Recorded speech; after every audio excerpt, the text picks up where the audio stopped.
Well, hello, Kristen. Good Maggie! day to you. Yes, it's nice to see you again, my friend. Well, we told everybody last time, but we're so excited to have a guest today. We have Maggie joining us. Hello, Hello. Maggie. Hi. Thanks for Hi. having So me good. here. Oh, it's wonderful to have you here. I'm going to let Maggie go ahead and introduce herself. Great. So Yeah. hit it. So I'm Maggie. I run the Instagram account Hello Deconstructionists, and it has recently turned into a podcast endeavor as well, which has been really fun and exciting. And Great. so, yeah, I grew up religious, and now I like to talk shit about it. So here we are. Yes. This is why we're so excited to have you You have here. found the right place, my dear. You have found the right place. Perfect. Oh, So before we go, sorry, Brittany, before we go into it much, can you explain to me what deconstructionist means? Yeah, I think everybody could have their own definition of it, but to me, deconstructionist is someone who's taking apart their beliefs. And so for a lot of us, it is, and I think we've kind of used the term as a way to kind of claim the taking apart of our religious beliefs specifically. And that's what it has been for me, or that's how it, began for me. But now I think deconstructionist is, I don't know, kind of a lifestyle, I guess. So like I hope I'm always taking apart what I believe and thinking it through and figuring out, if I have new information, how are my beliefs changing? And so yeah, some people like the term reconstructionist. I'm just like a deconstructionist all the way. Like let's just keep taking it apart. So I love that. Ooh, I I do love that. too. yeah. I do too. I love that idea that we don't, because I think the church is so good at saying you always have to have an answer for everything, right? The scripture, you always have to have an answer for everybody at all times. You have to know truth. You have to always have an answer. And so one of the things when I was deconstructing is I was like, I really love just landing on I don't know. And I might just stay there. Yeah. Like, why do I have to have a defined answer for somebody when they ask me something? Or how are you now defining yourself? And what's your label now? And I'm like, why do I have to have one? Yeah, So no, I love that that. idea. I think I've really tried to embrace that I don't know, and that's something that like growing up was really uncomfortable for me, and Yeah. partly because of who I am as a person, probably like just inherently like I like answers, but also I think the church probably kind of fed into that. And so living with the I don't know has been quite a journey. And I think, I don't know, hearing you say that is like maybe that's why I don't like the term reconstructionist, because that, I don't know, that comes with like, here's what I believe now, and I like not knowing. I mean, I like being able to live in the unknown, and just that's so living in different. ambiguity. Yeah. That is really beautiful. I really like that. So tell us about, so you said you grew up Christian. Was it a specific denomination? Like, was that your entire childhood? What did that look like for you? Yeah, so I grew up in a non-denominational church, but it was really like evangelical, like fundamentalist. And, somebody else used this term and I'm stealing it because it's fabulous. Is like leadership roulette. And so I don't feel like our church necessarily had like a set list of doctrines that we believed, but like the teacher that you had at the moment, like the Sunday school teacher or the pastor at the time, like whatever he was into, it was like leadership roulette for like the theology that you got. And so the theology that I ended up with, that I kind of internalized from my time in church, was very like John Piper, total depravity, Calvinistic kind of things, even though they wouldn't like identify as like a Calvinist church. That was sort of what the leadership was into when I was kind of soaking things in. So came out of my high school, like childhood through high school experience with like a great fear of hell, real purity culture baggage living in my body, probably from now until the day I die. And yeah, just like hymns on the organ, kind of like I don't know, like Baptist-ish, Baptist Calvinist, somewhere in there. It's a mixed bag, isn't It's a it? mixed bag, yeah. I can see you like Okay.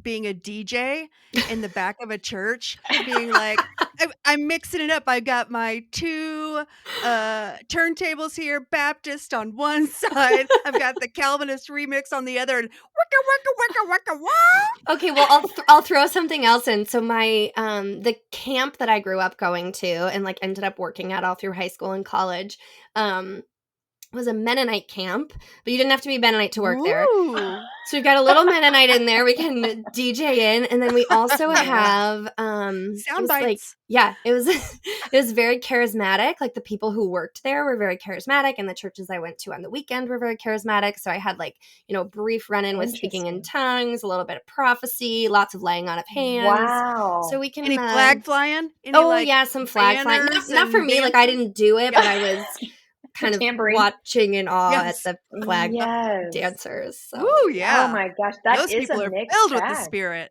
yeah, that's right. We had some slain in the Yeah, the spirit. anointing. Oh my God, yeah. Oh, great. Nice. That's really funny. So was your family was the same way, right? So Yeah. So my parents grew up Catholic, and then like when I was a baby, I think my sister was like 4 or 5. I have one older sister. She's 4 years older than me. She remembers going to the Catholic church, but I don't have any memory of that. My mom was saved at a Billy Graham crusade. My dad, maybe something, or man. Good old maybe like Billy. later. I know. Thanks, Billy. Thanks, Billy. So they were saved, born again, and that's when we started going to the church that I ended up at, for the rest of Right, because time at home. the whole like Catholic, what's the word? What do you do when you're Catholic? You Doctrine, have your liturgy? first communion Oh, and yes. all that kind of stuff. The baptism they probably had as infants, like none of that matters anymore. Yeah. You have to be born again, Right. and the Yeah. evangelical, all of that. Like that always blew my mind too, because I was like, why do you have to do something else? Like you're good.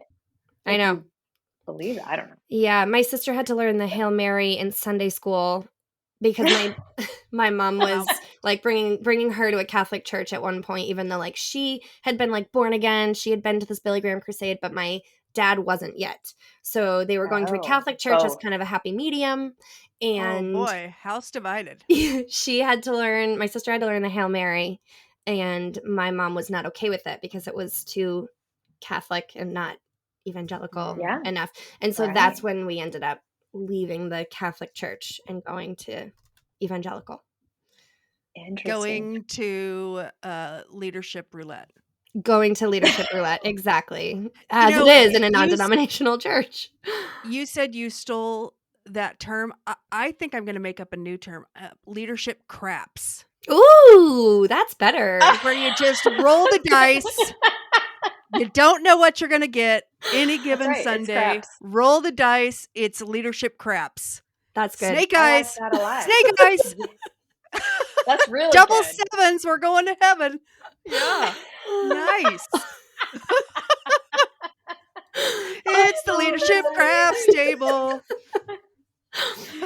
Man, but when you said that, I really resonated with that. I was thinking of all the different places I remember sitting, whether I was at youth group or whether I was at camp or depending upon who was up on the stage preaching and what they were preaching about. One was real historical and one was fire and brimstone. And yeah, you do kind of get whatever that one person is really passionate about. Right. Yeah. And you have all these like, different influences like camp, conferences, music festivals that you go to, Sunday school teachers, the pastors, youth group leaders, like you said. There's just like so many people that kind of trickle down into your and then your psyche. Parents and your friends, your peers. Yeah. And like God bless my parents, for lack of a better phrase. They They took us to this church, but I think it was really like to give our family structure. And most of the harmful teachings that I got did not come from them. They were like, this is a nice way where like we can have community and be together. And like they did take it in, and like they were real Christians, but they weren't the ones that were like, you're going to go to hell, you know? So Yeah. that was Yeah. coming from And it's the other interesting how fucked we up leaders. internalize all of that, isn't it? Yeah. Like Oh, yeah. internalize it so strongly that Yeah. it continues to impact forever. Mm-hmm. Well, when you Yeah. hear So those messages from people that are supposed to be spiritual authority Mm-hmm. and yeah. they're making you feel like you're, just got one foot into damnation. At all Yeah, times. at all times. Yeah, it's Yeah. scary. Ooh, I have a good song I can sing. Please sing a song. Okay, here's the song I learned about not lying. This is how I learned you shouldn't lie. To not lie. It goes, Okay. Revelation, Revelation 21:8, 21:8. I don't know that verse. I haven't looked it up. Liars go to hell, burn, burn, burn, burn, burn, burn. And that's how I learned No. crap. shouldn't lie. No way. Yep. They taught you that Yep. at like Sunday school or something? I don't remember where. It is deep in my person, in my body. So I don't know where I learned it, but that's the song. So yeah, Liars the go to fear. hell. Yeah, burn, burn, burn. Liar. Burn, Oh, that's not burn, scary for a burn. child who's like, Mhm. no, mommy, I didn't eat the last Oreo. Right? I wonder. I've Oh never my actually looked up God. Revelation 21:8. I mean, I sing it in my head very often, but I've never actually looked up the verse. So someday maybe You I still will. sing it in your head. Oh, It yeah. still remains. Yeah. When did your deconstruction start? How old were you? Well, it's interesting. I know that's hard to let pinpoint me. because it's sometimes a process. But. Right. So I'll give a little more like timeline. So this is the church I grew up in. I went to high school here in this church, or like going to this church. And then I went to a Christian college. And while I was there, I kind of expanded my view of Christianity, I think. Mhm. And so that, looking back, I thought for a while was like one of the first parts of my deconstruction. Now that I'm like every day I feel like I get a little further away from it, and I can look back and see like glimpses of doubt that happened sooner than I realized. But I think Sure. like a big turning point for me was going to college and realizing that people could be Christian and believe a lot of different things, right? It didn't have to look like John Piper or whoever, whatever leadership roulette I was stuck with that day.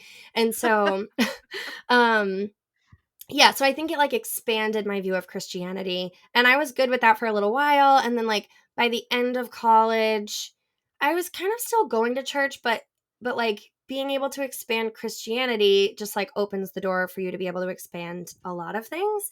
And so then I was like, well, what is really important to me?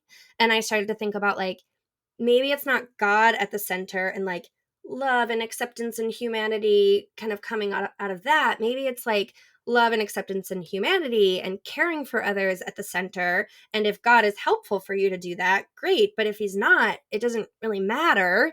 And so then I kind of like slowly started letting go of God, which was a little scary.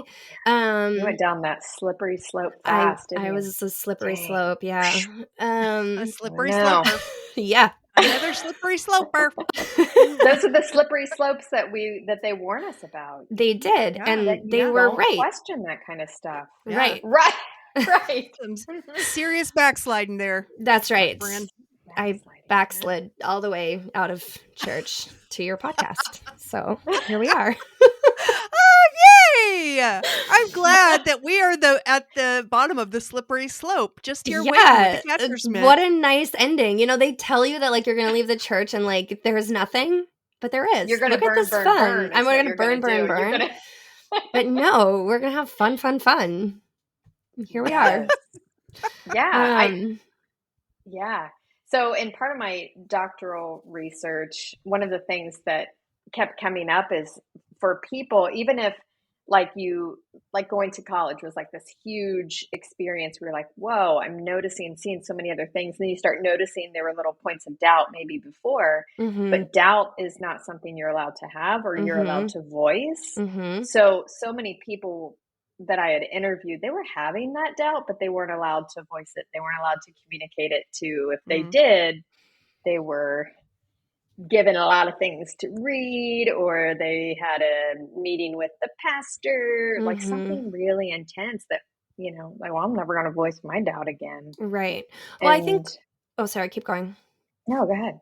I think looking back, it was like, I always just assumed that I was missing something. Like it was something wrong with me if I didn't get something. Yes. Like if there was doubt, it meant I either wasn't having enough faith, or I didn't understand the scripture fully, or I wasn't looking at the right verses. And so it was like something that I needed to change to fix that, rather than like, maybe it's just a load of bullshit. Like that just wasn't an option. Right. Right. Yeah. You're just not a good enough Christian. Right. Not close enough to Jesus. Yeah. Right. Get on your knees. Gosh. Where's your mustard seed of faith? Where is your mustard seed? Oh my gosh. Now, purity culture is not something we have covered yet in our podcast. We will at some point, but that's a big one. Yeah. Purity culture. So how do you understand that? Okay, so I grew up going to so a music festival I went to was Kingdom Bound, because we are all kingdom bound. Ooh, is that when you researched, Kristen? Kingdom Bound? No. A music festival. It is not. I don't remember hearing about that one. Where's like that bound for the kingdom, or bound and shackled to the kingdom? Which kind of kingdom bound are we? Yeah, it is both. Same difference. Yeah. Yes. Okay. Gotcha. Where's yeah, that it's one in at? upstate New York. It's in Buffalo. Okay. I think it's in Buffalo, New York. Cool. Okay. Yeah, so that's a fun one if you ever want to look it up, but also pretty small. Oh. Anyway, so I grew up going to Kingdom Bound, and we would go to, because my parents were the youth group leaders, so they would take us take the whole youth group to. Yeah, my parents were the youth group leaders. My dad was the worship leader at church. You poor little indoctrinated thing. And I always say my parents are on their own beautiful journey that's not mine to share, but they're okay now. So we can, Great. Love it. We can respect where they are. But yeah, no, I grew up like, even before I was in youth group, I was sitting in youth group because my parents were there. So I heard all the youth group things like for a long, long time, like when I was very little. So anyway, I grew up going to Kingdom Bound every summer, and I would go see this speaker named Pam Stenzel. Have you looked into her at all? Okay, she is a great purity culture speaker if you want some real fucked up messages. I have this, like, I can still hear her voice, like, if you have sex before you're married, you will get an STD and die. Like, it's like from an SNL skit, right? But like, she said it. Like, it was her like actual speech that people paid her to give to like us high schoolers. Except I was a small child. Like, I was a young girl.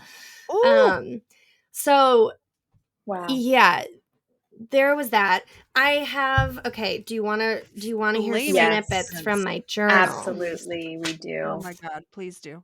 Okay. So this was a sermon that I listened to when I was in high school because I was very nerdy and like listening to sermons that people recommended to me. You were very obedient, Maggie. I was obedient. So this was like the bound. I was kingdom bound. Yes, ma'am. I was kingdom bound and shackled. So this was apparently, I need to like find the sermon so I can actually listen to it again. But the notes I took were like, it's the value of virginity, like why you should be a virgin. Mm-hmm. The first reason is that it allows for greater usability because that's our purpose, right? It's to be useful. Are those the words they used? Yes. Allows for greater usability. So, and the example that the pastor gave, this was like a male pastor, by the way, this sermon that I remember like listening to and taking notes on. He talked about how Mary was used to give birth to Jesus because she was a virgin. So I guess that's where like the usability Right. comes from, I guess. I don't know. That is such a poor choice Yeah. of verbiage. Okay. Yeah. Yeah. Okay. So Like, one value of uh-huh. virginity is that it allows for greater usability. Another is that it demonstrates love for Jesus uniquely. What the fuck? So I guess Right. you're showing that you can like stand up to things. Like this says take a stand, refuse to bow down, like don't give in to like Oh. worldly pressures. So like Jesus can use you if you do that, I guess. I don't know. My vagina Yeah. is for Jesus alone. Yeah, okay. Well, one of them is it honors the creator physically. You ready? Women are physically sealed. Oh, That's what I wrote. Oh. We're Yeah. sealed. Physically, like the we hymen. are. I Yeah. think Yeah. I'm Just assuming. like a Yep. around Right. us. Yeah. Yeah. Until something penetrates. We are physically sealed by God. Yeah. You know, ladies, it's like a balloon. And if you pop it, you cannot put it back together. Mm-hmm. Once Oh, it is that's a good one. popped, you are, Well, that's you're so. Yeah. just filth out in the world. Next Flying page free in the is wind. it's irreplaceable. So if Oh. you have sex with somebody, you're taking something away that is irreplaceable. If you have sex with somebody outside of marriage, then you are eroding your soul. That's like Humpty Dumpty. Yeah. Yeah. So you're all the king's horses and all the king's men and all of God's children and all of God's angels couldn't put your hymen back together again. It is broken. You have unsealed it. Jesus. So anyway, there's a quick that's lovely. quick purity culture. That's what purity culture was to me. Don't have sex. And now you were like taking notes. So this was like at this point in your life in high school, this was really important to you. You were being obedient. You were trying to follow this as much as possible. Yeah. I mean, I certainly wasn't having sex. That was like off the table. But it was like taking in, like I took in these messages that the reason that you're not having sex is because to do that takes something away from you. Like it's like you lose a piece of yourself and you want to be whole for God, right? Like it's it's like how you maintain like your best self to give to God someday. I don't even know. It's so fucked up thinking about it. I always heard you don't want to have to explain to your future husband. Oh yeah, that's right. Why you didn't wait and why you were a popped balloon. I know. Right. Popped balloon. That's right. So was this a sermon just for females or I don't know. That's a good question. Were there men there too? This was a sermon that a like mentor of mine from my church sent me because she thought I would really appreciate it. And gotcha. So I listened to this like at home, like by myself, like taking notes. Oh man. Yeah. I was trying to be I know, poor little Maggie. So sad for little you. I know. Yeah. It's all right. She's okay now. But that's good. That's really good. Yeah. Yeah. But yeah, pretty fucked up.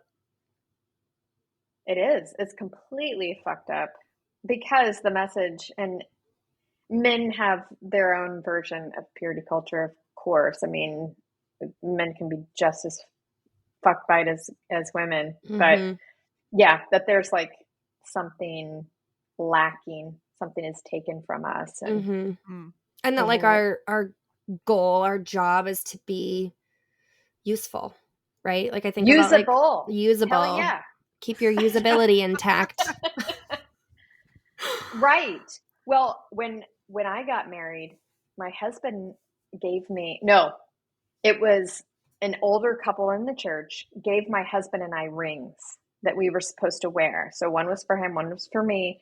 And they said, I am my beloved's, my beloved is mine, which meant, and my husband would always point to that going, this means sexually, you are mine. Like, you can't say no, right? Like, your body That's belongs a way to have to a me. loving relationship, isn't it? Wonderful. Yeah.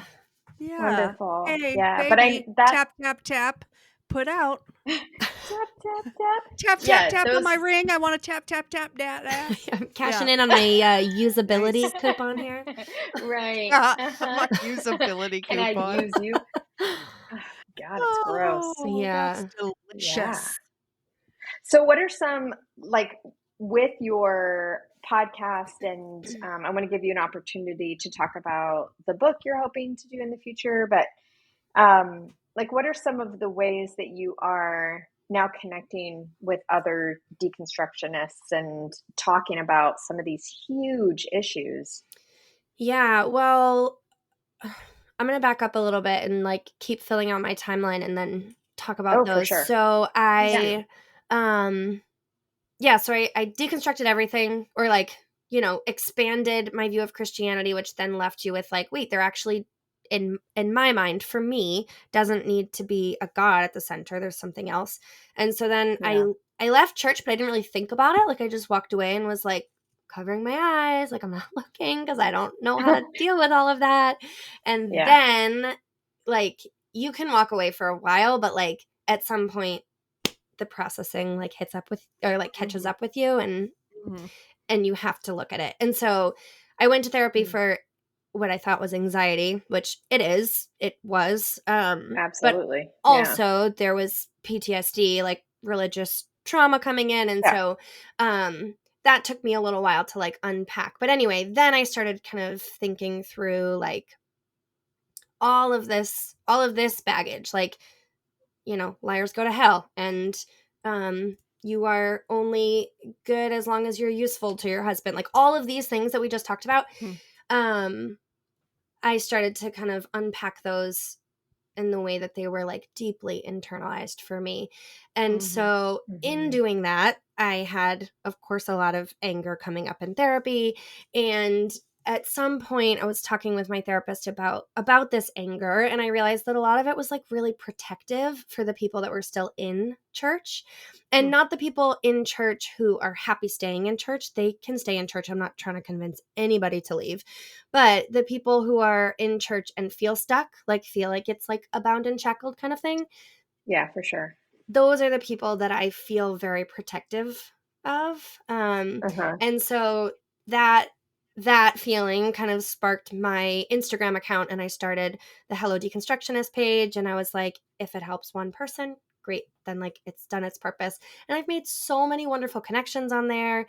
It's just like messaging with people is so nice to hear their experience, to be able to like share and offer feedback. And so that's been really nice. And then as I'm like hearing people's stories, I just realized like what would have been really helpful for me, and probably still would be, is to like have had a collection of these stories together to read as I'm going through it, and to see that like deconstruction can look like a lot of different things. It doesn't have to be, it's not a one size fits all. There is no right answer. It's like the unknown is beautiful and a wonderful place to be. You can sit in it forever if you want. That's great. It's great. And so that inspired me to start collecting stories. And so I have a little book project going where I'm interviewing people, and then I will compile these stories for them anonymously. And so that people who don't feel comfortable like being on a podcast to share your story, you can still share it and feel like your identity is still safe. You don't have to worry about like coming out about your religious beliefs to your family if you're not ready yet. But it's a way to talk about it. And so yeah, that's my little book project, and it's still underway. It's still very much in the beginning stages, great. But yeah, I love it. I love hearing people's stories. And then everybody's stories were so beautiful that I thought, why don't I start a podcast now so that people who do feel comfortable can share them right now. So that's what the podcast is for, and we're having a lot of fun. So how long have you been doing your podcast? A month. So I'm like very new. Yeah. So that's great. Yeah. You're fresher than us even. Yeah. Yes. No, very fresh. So I started interviewing in I started interviewing people in December for the podcast, and then released episodes in January. So just a baby podcaster, but having so much fun. That's great. Awesome. Yeah. Yay. Have you ever done anything like this before? Because they're good. You're really good at this. Thank you. No, I have not. I'm a musician. Like my real my real job is a music teacher. Like I teach music during the day. So I'm like such an auditory person. So like I was just saying to my partner yesterday, I'm like, I love doing the podcast because it's like, it's all these things I love. I'm connecting with people, I'm like listening all day. Like I'm just like listening to people's stories. And then I get to like learn new things and like learn how to edit and put it out there for the world. So that's great. It's really fun. Yeah. Yeah, I think that's kind of been our experience too. Yeah.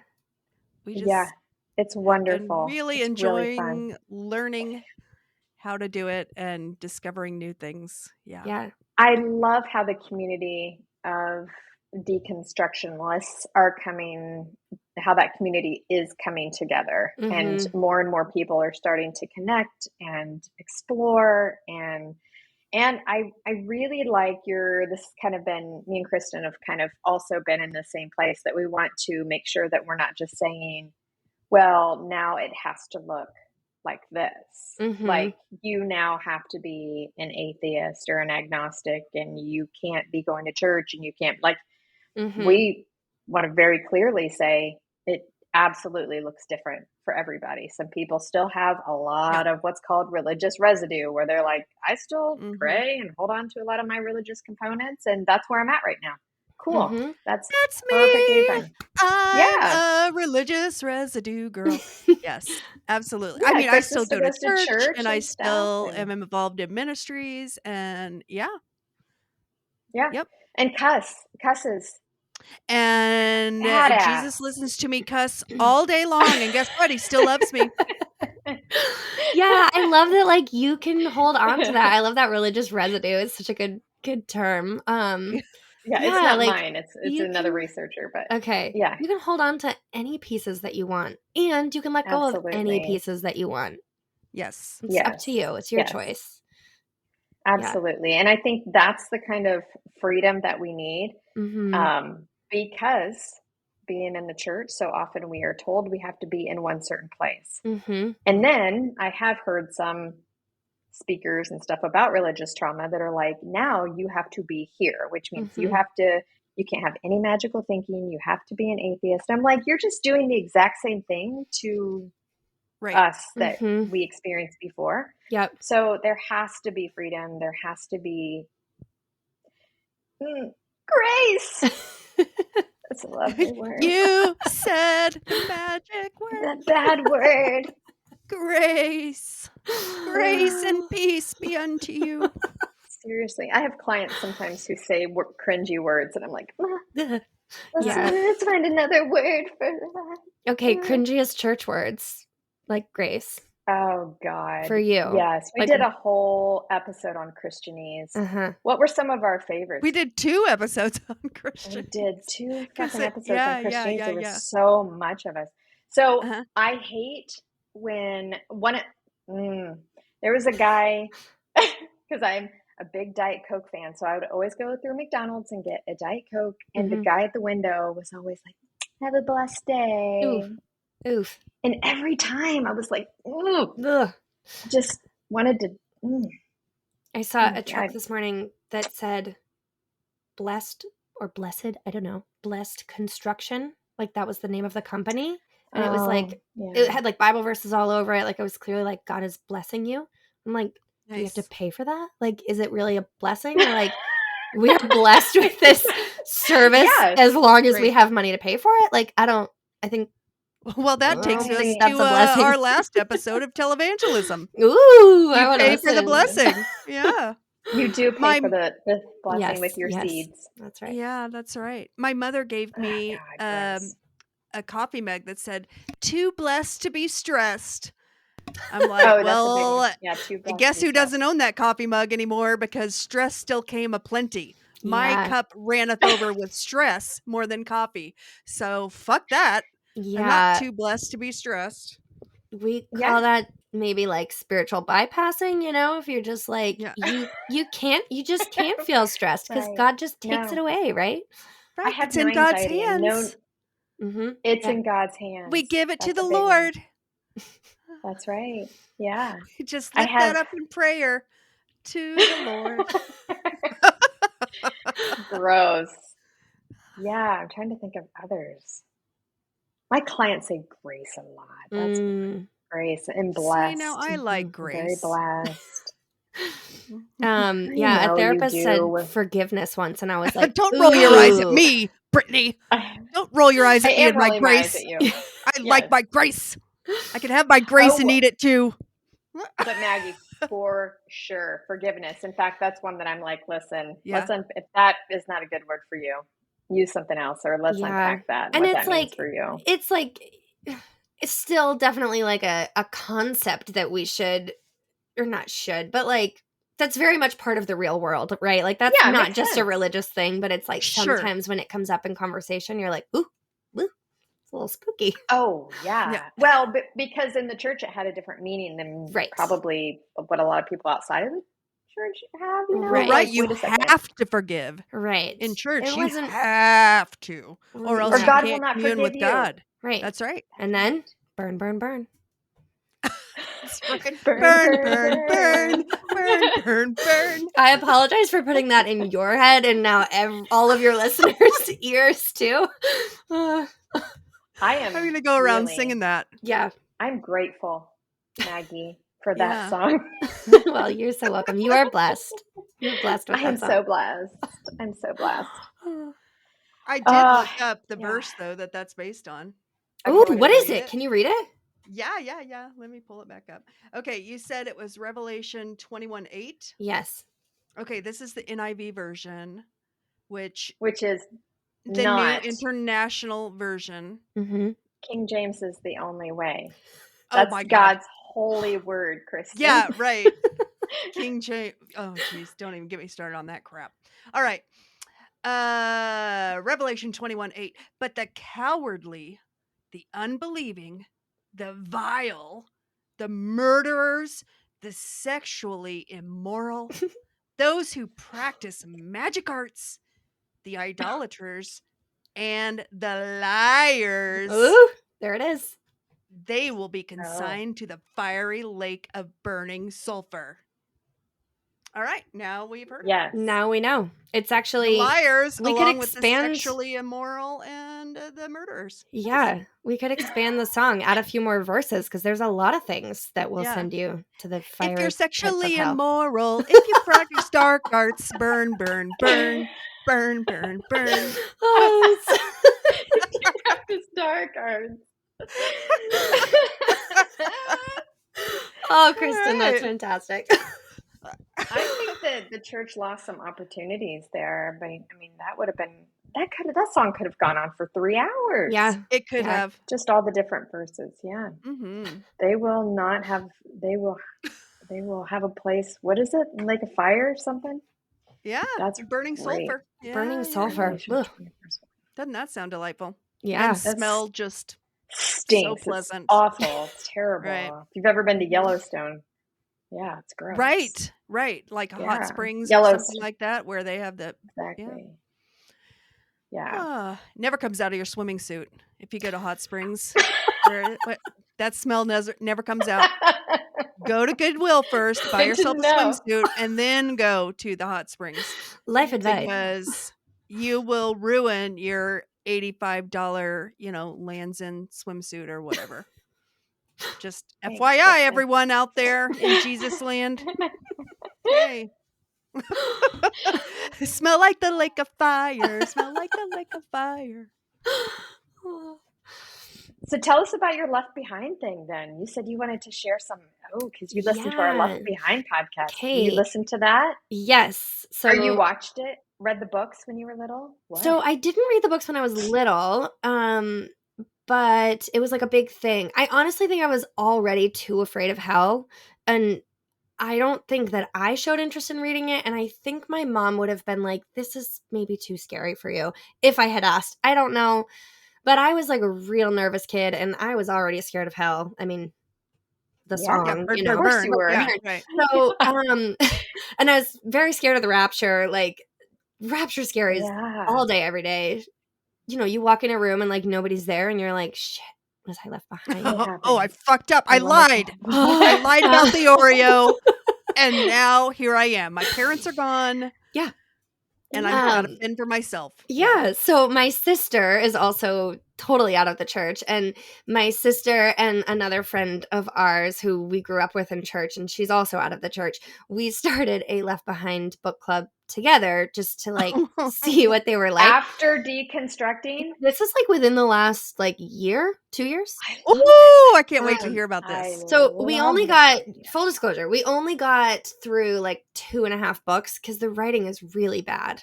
It is terrible. Okay, but one of you, if I'm remembering from this episode, one of you read all but the last one. Me. Yeah, I did. What? I'm like, you're so close. When they all came out, you got to read the last one. I mean, sometimes I just want to read the last one to see like how are they gonna end it, but I don't know if I'll be able. Well, I won't know any characters.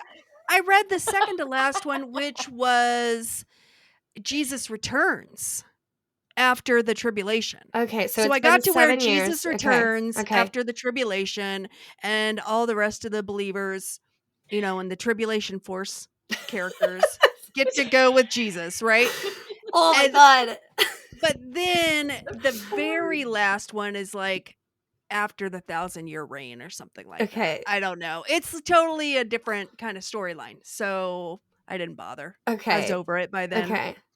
Okay, there's Tribulation Force. It was so sexist too. It was like like female characters always needed like this male, I don't know, figure to come in and like protect them from right. I don't even know what. It was fucking bananas. We talked about this on our podcast too. Like what, the church is sexist, you think? Any kind of patriarchy going on? You think? Yeah.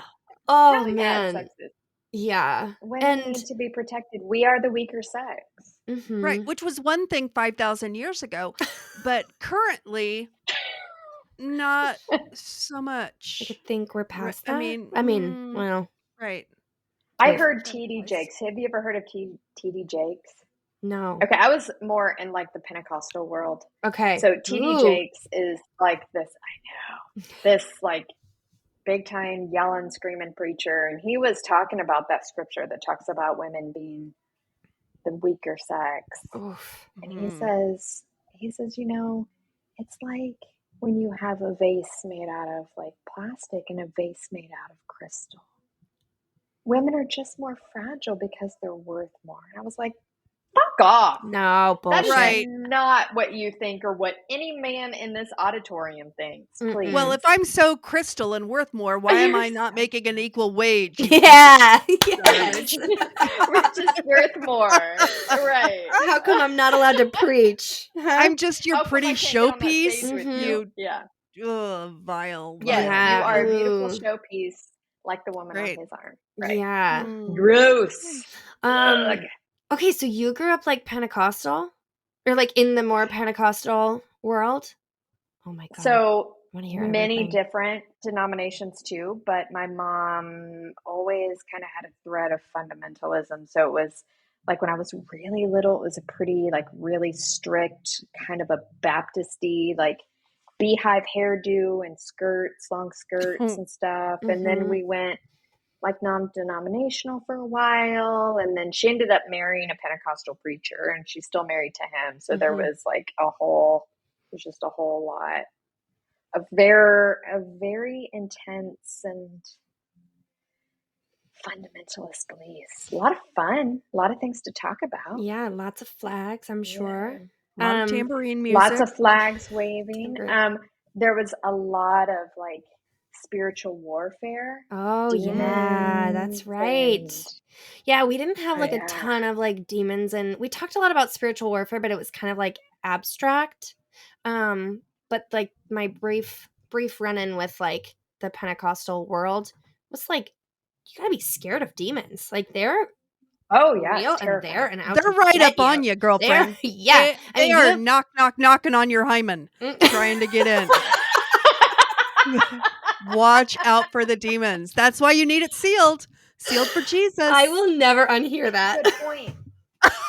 Kristen, they used to say that demons could come in the middle of the night and they could have sex with you. What? If you weren't covered in the blood of Jesus. Yeah. Kind of like a succubus. So like being terrified growing up, What being the terrified that fuck? you're going to wake up in the middle of the night. Like, people have legit sleep paralysis. And I remember waking up in the middle of the night, frozen, like, oh, fuck, Demons are somebody's going fucking to come me. and, yeah, they're going to come. They're The going to get on demons are top of holding me. me down and raping me. That Oh is my so God. scary. Impregnated by a demon Okay, you know baby. what? Maybe this is why that I am okay with my religious residue, and I'm still all like churchy and involved in ministry Uh-huh.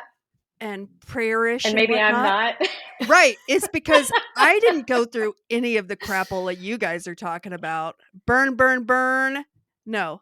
To everything, burn, burn, burn. You just keep That's making a me better sad. Spirit will version, yeah. condemn you, burn, burn, burn.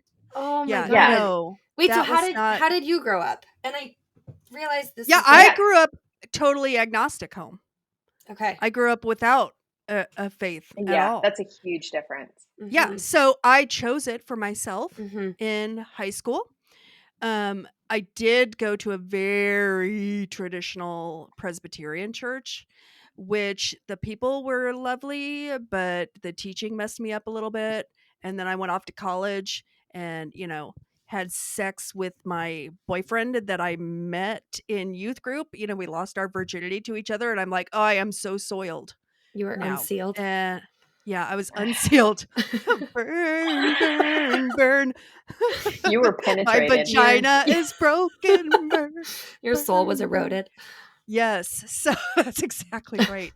So yeah, I'm like, now I can't ever go back to church because I have, destroyed myself in the eyes of God. Mm. Oh. And, so I did go through a little deconstruction at the time, kind of working through what is my faith? How can I still have an active faith? Does God still love me, even Yeah. though I'm not, checking off all these boxes like I thought I was supposed to, Mhm. So I kind of reconstructed then, my faith Yeah. in part, and I found churches that taught more grace. Grace, ladies. That's what Ooh. it's all about. It's about the grace. It sounds so nice when you say it. It does. I know, it doesn't Rolls sound like right off the tongue. yeah, it doesn't sound like blackmail when you say it, you know? Right. Good. I'm so glad. I'm so glad. So yeah. So I had a totally different background than Mhm. you guys, and it makes a lot of sense Yeah. how you I came think to you the have a place you're really at. good balance.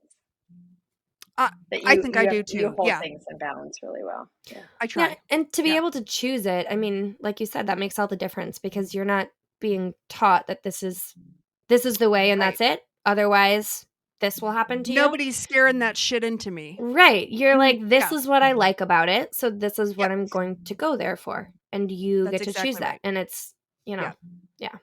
And probably, as you know from your own therapy and the complex PTSD and all that kind of stuff, there's a huge difference in brain development Mhm. from birth to high school, where you were, Mhm. Kristen, Mhm. and being a very small child and your brain developing around these huge issues that Yes. are almost always very shame based, Right. right? Mhm. And like all of this internalized shame that you develop. And Right. I'm working on a whole resource right now just about how the church fosters codependency Mm. so much Yeah. in Oh women, wow. especially. Yeah. Like, Yeah.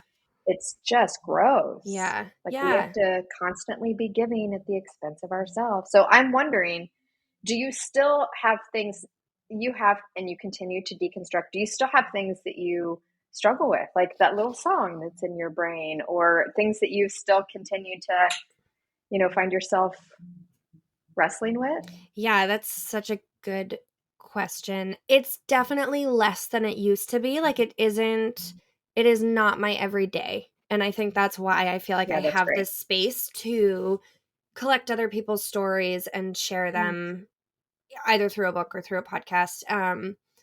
I Good. could not have done that like 5 years ago, I don't think.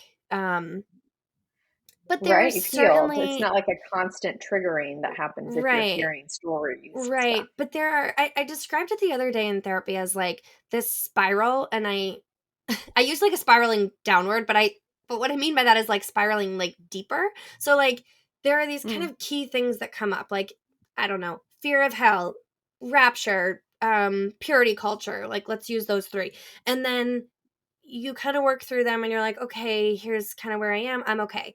And then as I learn more about myself and I like get deeper into like who I am, those things come up in new ways and in deeper ways. And so it's not That's like really they're good. just they've just disappeared. Or like I've worked through them and like there we go. I can wipe my hands of that.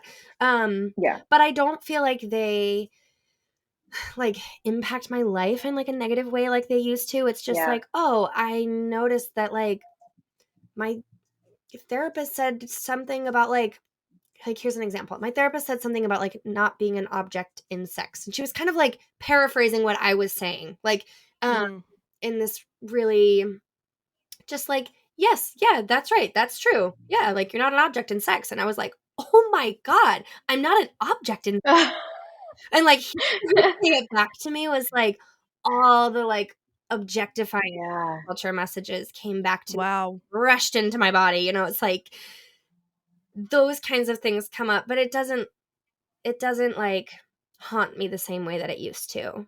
Yeah. That's really powerful. And your story is so, I'm sure it is and is going to continue to be really powerful for the people that you're talking to and that you're interviewing and everything, because there is just another churchy word that they stole from just life, but that we can have some hope, that there's healing, right? That there's like, you don't have to live in this constant triggering and fear and shame and everything for the rest of your life. Like, there's an example in you of somebody who is like living a good life. I'm happy. Yeah. And I okay. don't feel this like constant shame. I feel it come up sometimes, but I can like notice that it's different than what I normally feel, like than my everyday now, as opposed to like shame being my everyday. And I think that's like for me right now, that's healing. Yeah. It's like my default is not shame and fear. And when that does come up, I can acknowledge it and work through it and use some strategies or whatever, or even just be like, oh fuck, that came up again, like there it is again. There's purity culture. But now we know what it is, and so like if we know that, we can work through it. You're very wise and self-aware. Oh, so wise. Thank you. We've paid a lot of money. And freaking paid a lot of money for that wisdom. Which is absolutely worth it to anybody out there. It is worth it. Therapy is hard. It's hard work though, to have to dig through that and like keep going deeper and like facing that stuff that keeps resurfacing. It's hard work. And it's like I probably could walk away and be like, there, I've like worked through it enough that like I'm good. But I don't know if there are more things like as I kind of dig deeper into myself, like I'm curious how these things will pop up for me, and I'm curious how I can, I don't know, like weave them into where I am now. Like they have shaped me, like it or not, they have shaped me into who I am, and I want to be able to like own that. I don't want it to be something that happened to me. I want it to be something that like I get to like control the narrative about myself and like how I move through the world going forward, Girl, you're like a poster girl. Girl, Maggie. So that leads me to what and maybe if you have thought this through, or if not, are there any things that like you feel were positive that you got out of your religious experience?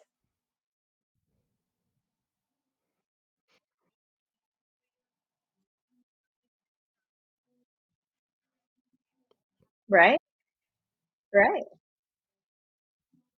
Mm-hmm.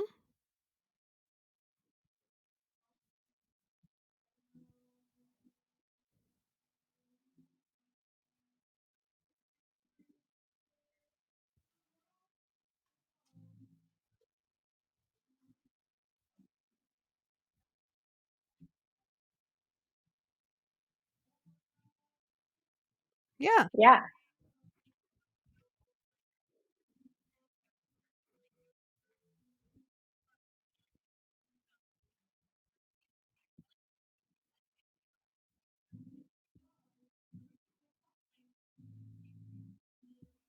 Hmm. Yeah. Yeah. Sure.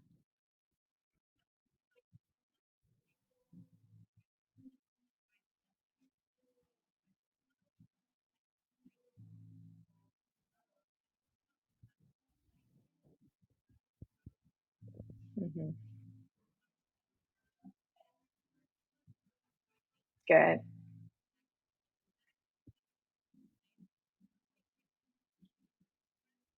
Hmm.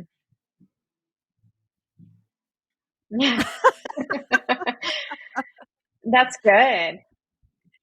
Yeah.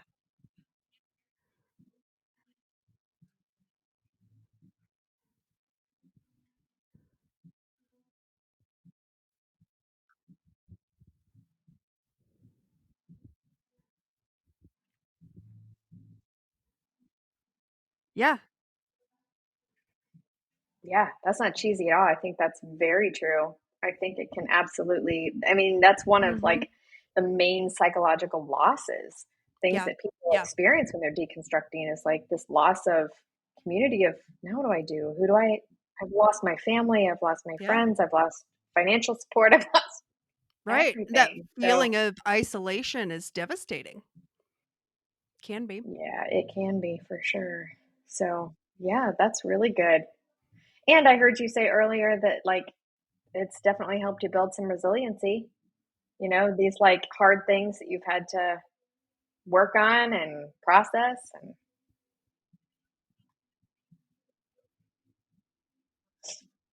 and yeah. Yes.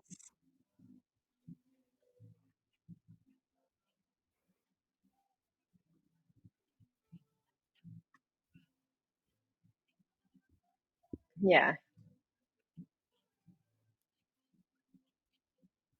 Yeah. Yeah.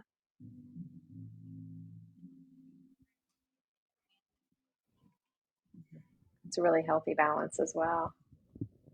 Yeah, that's great.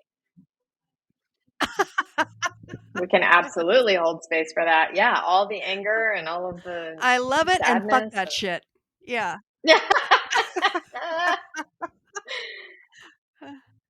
Yeah. Yeah, exactly. Yeah. Okay, tell us the name of your podcast again, please.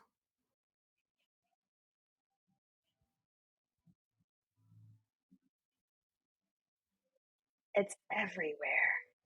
It's damn Yeah, near everywhere online. it's damn Okay. everywhere is And what we say. I'll put a and link in the show notes, and then your Instagram is what?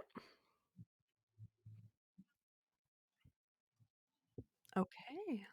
which we will put in there as well. Yeah. Um,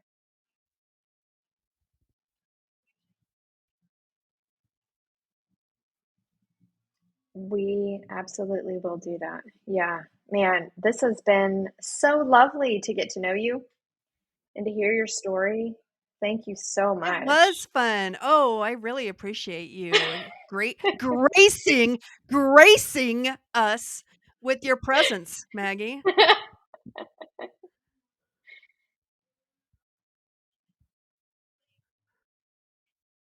Woohoo! You are Hyman. no longer a Christian Sanity virgin. That's right.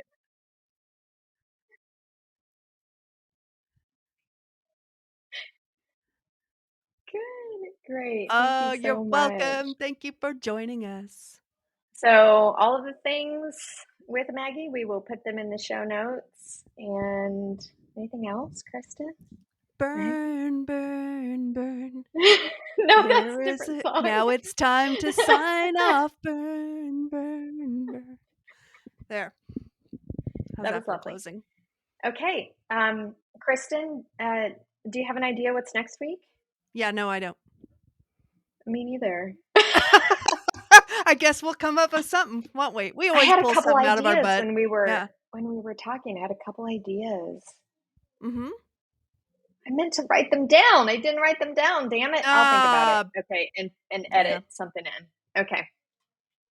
All right. Well, this has been lovely, ladies. Thank you. Thank All you for right. your time, Maggie. All right. Signing off. Bye-bye. Bye. So